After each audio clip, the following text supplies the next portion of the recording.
And now for a really tricky problem-solving question. Ron gives 2/9 of a bag of 54 marbles to Alex. Teddy also gives marbles to Alex. He gives 3/4 of his bag to Alex, but we don't know how many marbles are in that bag yet.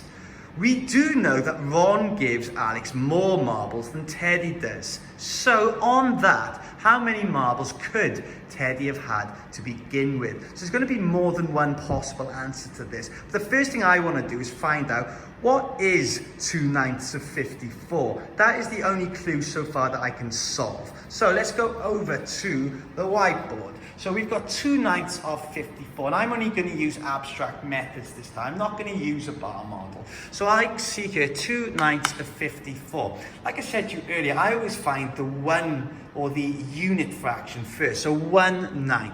So I'm going to do 54 divided by 9. And I know that that is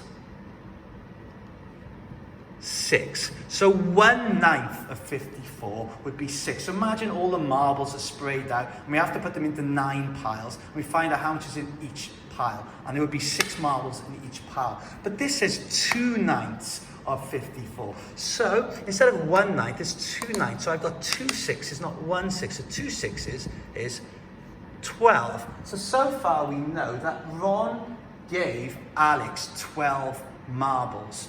Right, the next part I know, let's have a look back over here, is that Teddy gives 3/4 of a bag to Alex. We don't know how much was in that, but we do know that Ron gave more. So I'm going to go back over here and I'm going to go, right, 3/4 of, right, I need to give less than 12 marbles. Right, if I did, let's say 8.